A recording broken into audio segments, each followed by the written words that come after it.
Hey everybody, I'm Nick Latham. And I'm Leah Bottima. And we're the hosts of Were You Raised by Wolves? Each week we try to make the world a kinder, nicer place. Well, that's the idea, at least. I mean, we try.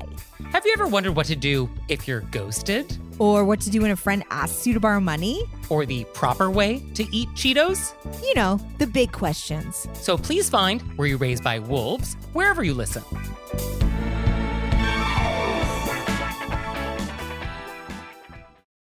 You're listening to Heritage Radio Network.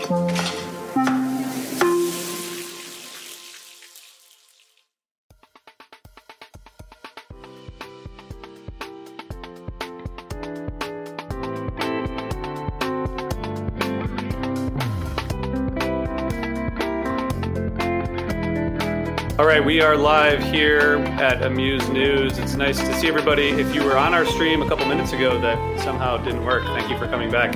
I'm your host, RJ. I have a great guest today, Chelsea Carrick, who was nominated for a James Beard Media Award for her piece in Good Beer Hunting called Waiting for the Rain, How Drought in Mexico, Northern Mexico impacts the country's beer industry.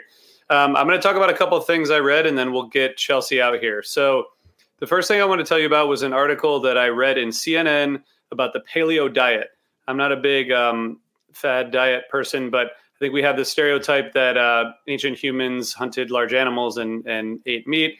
But there's new research on a Paleolithic group that's a hunter-gatherer group who were found in a cave in what's now Morocco. This is between 13,000 and 15,000 years ago. Adding to this studies adding to a growing body of evidence that challenges the notion human ancestors predominantly relied on meat. It talked about how chemical signatures found in bones and teeth led scientists to believe that maybe plants, not meat, were their primary source of protein. The evidence suggested that they were eating fermentable starchy plants, such as wild cereals or acorns, not meat predominantly. But it's interesting. So maybe if we want to be more like our ancestors in ancient times, we need to eat more vegetables and grains.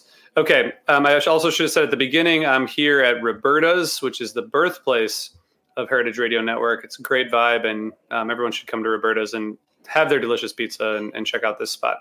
Another article I've been reading is from Food and Wine about what's next for culinary cannabis. So I think probably most people have seen on April 30th, the Biden administration talked about easing federal restrictions on cannabis by lowering it to a Schedule III substance.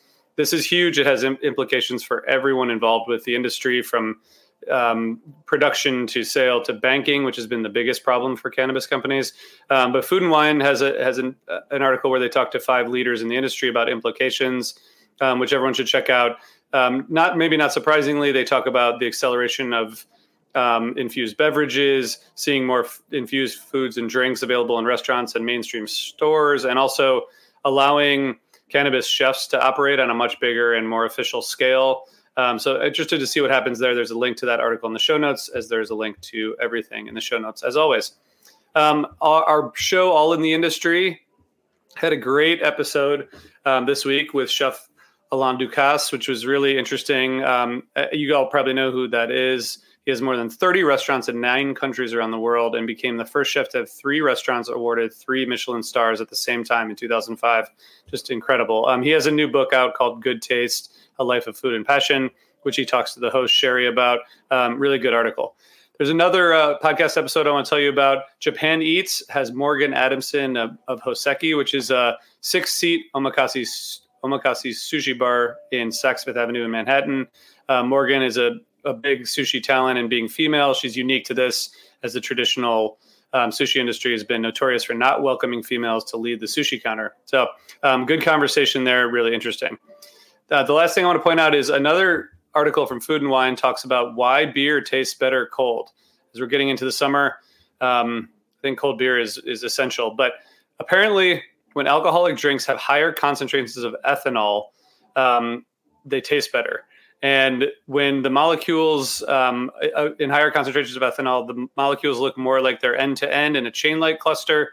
And in drinks with lower ethanol concentrations, the molecules look more like pyramid-shaped clusters. And apparently, the ethanol clusters were pyramid-shaped when when alcohol was served at room temperature versus the chain shape served at cold. So I guess ethanol is delicious, but mostly just made me want to drink cold beer. But before I do that, let me first bring on Chelsea Carrick, who's going to talk to me again about her piece called Waiting for the Rain, How Drought in Northern Mexico Impacts the Country's Beer Industry. Chelsea, welcome. Thanks for joining me. Hi. Thank you. Thank you for having me. And congrats on being nominated for the James Beard Media Award for this piece. That's awesome. Thanks. I appreciate it. It's pretty exciting. A lot of talented writers got nominated, so happy to be among them. Tell us a little bit about your career and your writing and how you ended up with this story. Yeah, so I've been freelance reporting for a couple of years now, alongside various other jobs. And one of those jobs was working in Mexico. I was writing about Mexican politics. So at the time I wrote this piece, I was really tuned into the Mexican political scene, following statements by the president. So one day, President López Obrador said that there will be no more beer produced in the North because the North has been suffering from extreme water shortages and horrible droughts for the past few years. So it seemed to make sense that an industry as water intensive as beer would need to shift operations, which the president said it should shift operations to the Southeast, where there's a more abundant supply of water. So I heard that, and I'd worked with Good Beer Hunting on a piece before, and initially thought maybe this would be just sort of a news piece. And my editor, Evan Rail, he worked with me on making it into a feature, and he was like, no, I think there's a lot more to this than just that simple statement. And he was right. It ended up really ballooning into something so much larger. It ended up being about U.S.-Mexico relations, exploitation of resources. So I'm really happy with having worked with Evan and having it turned into the piece that it did. It's really, it does touch on everything from politics to industrialization to labor and inequity and food. I mean, there's so much in here. The situation in Tijuana in particular is pretty dire with regard to water. And I didn't realize how much beer was produced in northern Mexico. And obviously, because of that drought, the industry has suffered.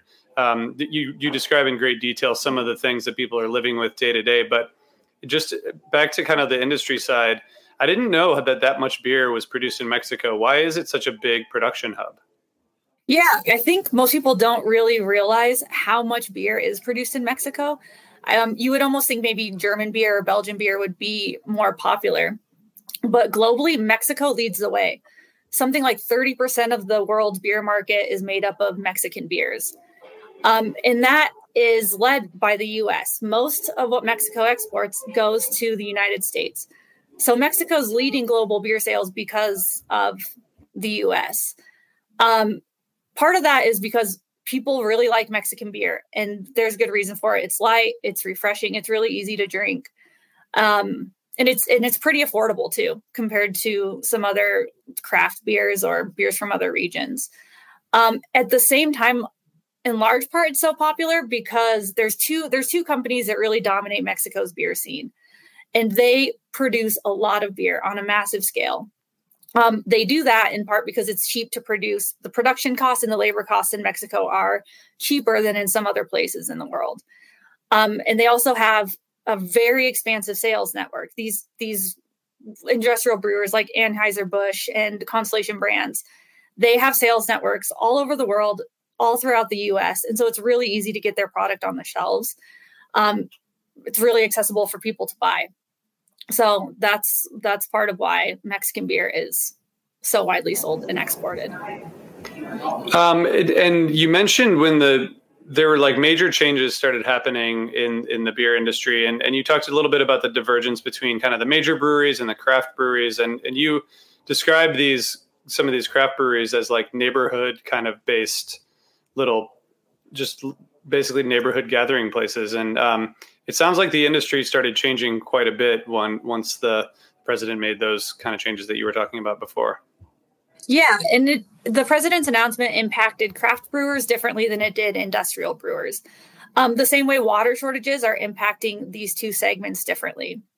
I think when you look at the Mexican beer industry, in part, it's really two separate industries, the craft beer industry and the industrial brewing industry. For the industrial brewing industry, the president's statements were definitely directed towards them. He was saying, if you're producing beer on this kind of a scale, if you're running these massive plants, you need to do it where there's a greater abundance of water.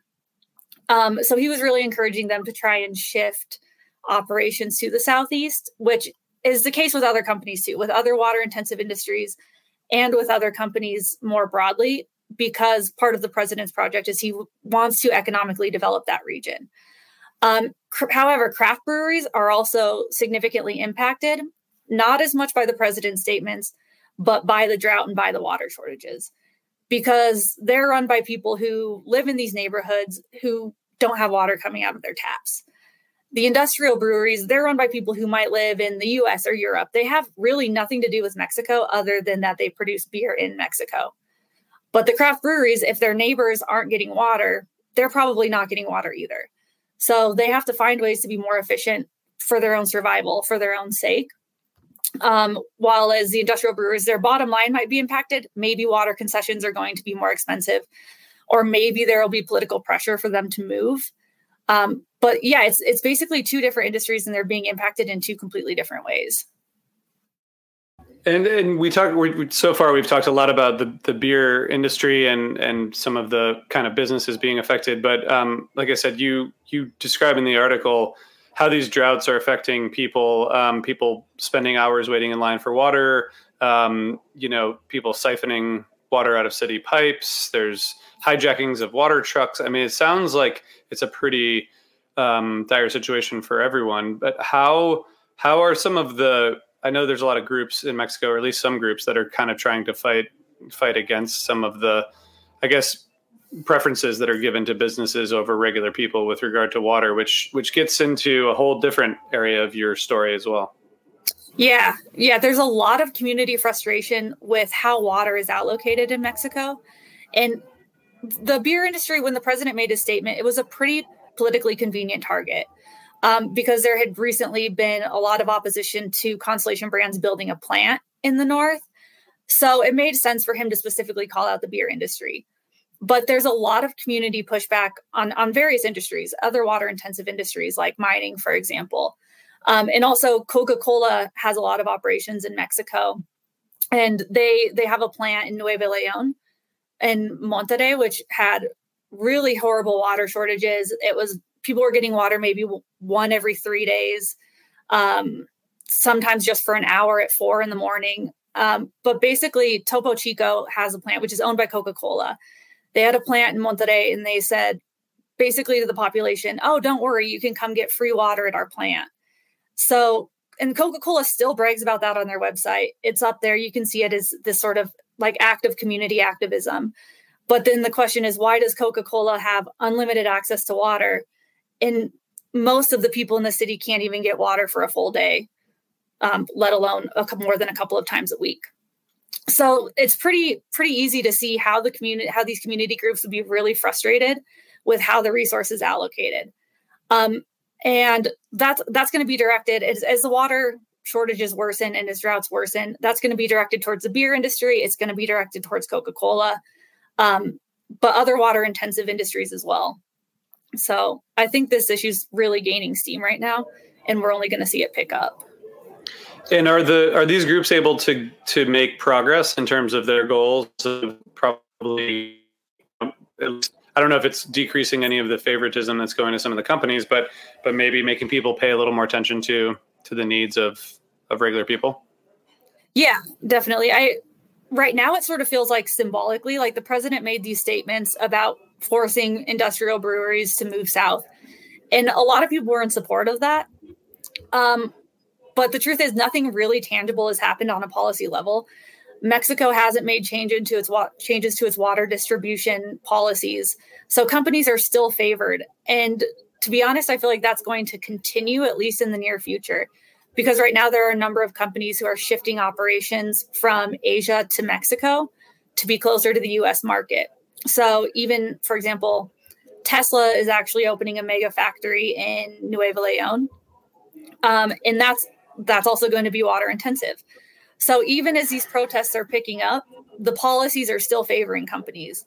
And the current administration, the López Obrador administration, is supposed to be a president of the people. That's sort of his brand. So far, very few tangible changes have happened. And so water seems to me to be at the center of this debate over who has access to resources and who controls how it's allocated. And theoretically, with this administration, it should be moving towards giving preference to citizens, but tangibly that hasn't happened yet. I do think, though, as the protests escalate, maybe there's hope that there will be more political pressure for things to change. Yeah, I was going to ask, because you wrote this article in 2023, right? So I'm just wondering, has anything materially changed since then, or is it kind of continuing to, just in terms of the drought and the problems, but also any solutions? Like, has anything changed significantly since you wrote that? Not really. The drought conditions are still bad and probably getting worse. We're about to enter summer, the hot, dry months in the north, and I'm sure that the protests at that point are going to increase. Mexico City is actually facing a worse situation than when I wrote this article. And I've seen that there's been some talk in the media about how it's reaching the point where it will not be able to produce water for its citizens.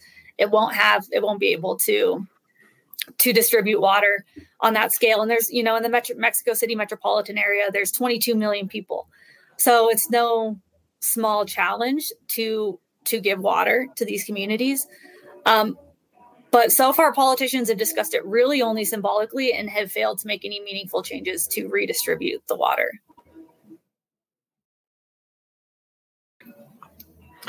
Okay, well, let's see.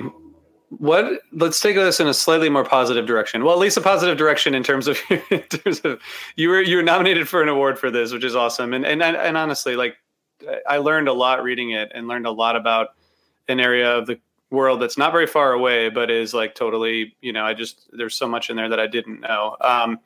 One thing that I thought was interesting, and maybe the kind of awards committees were looking at, is like, so my job, I lead this food nonprofit, and one of the things I love about this organization is that food is represented in like everything we talk about, food and beverage, right? Climate change, inequality.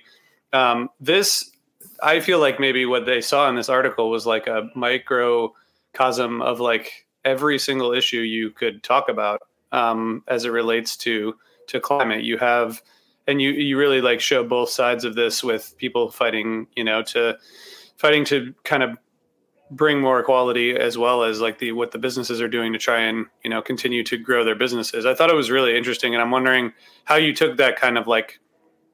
Did it grow into that big picture approach, or did you start by wanting to like, map out all the different perspectives and try to make it so sweeping?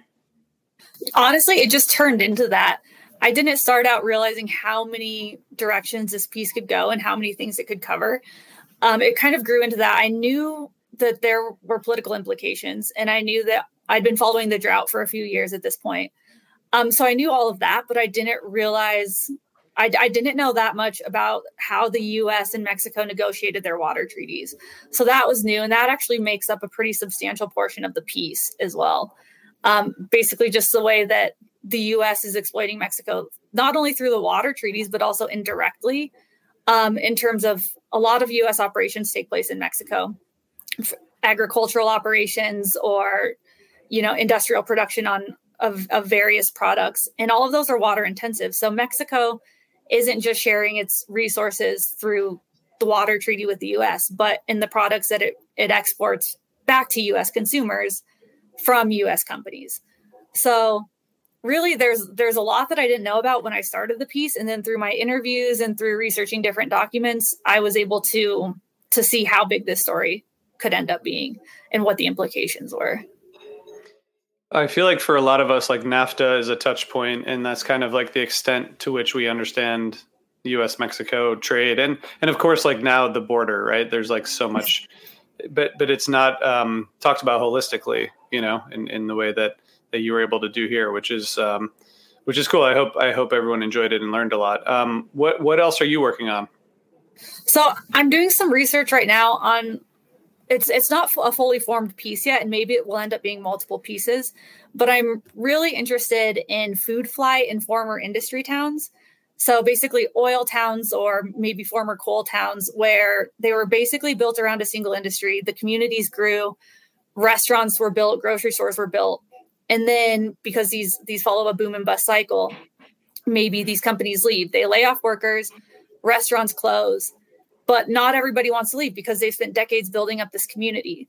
So my question that I'm kind of trying to answer is, where do these people eat? Where do they gather? In some cases, I'm seeing that the only thing left is a gas station. People are forced to shop for their groceries and even eat out at the gas station. So that's something I'm really interested in and looking into right now.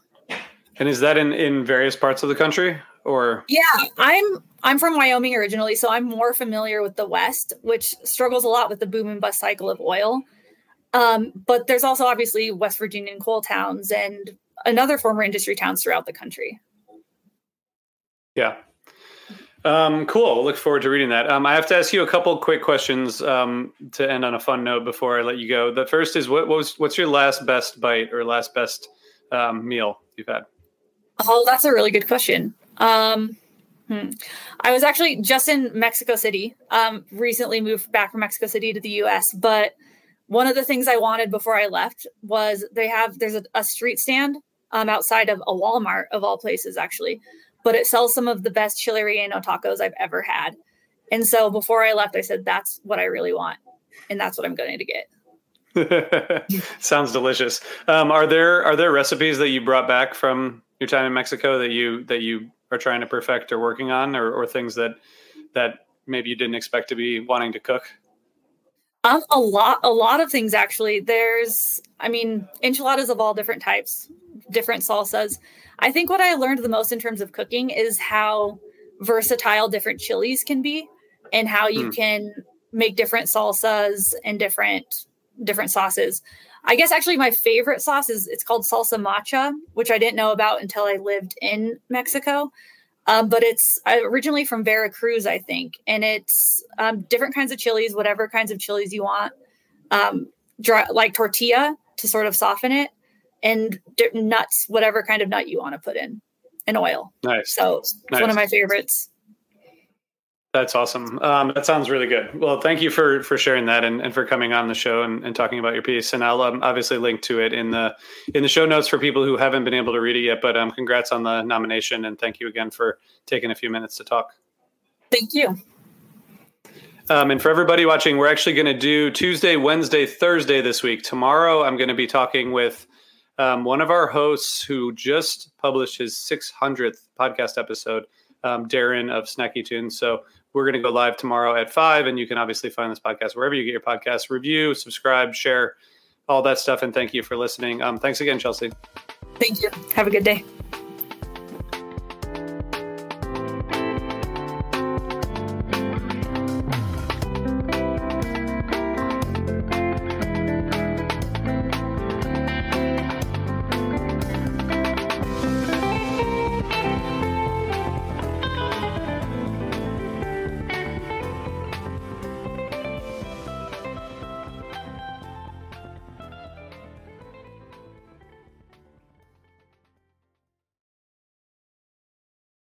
Hey, it's Francis Lamb, host of The Splendid Table. Every week on our show, we talk about food and cooking and the meanings of food and cooking.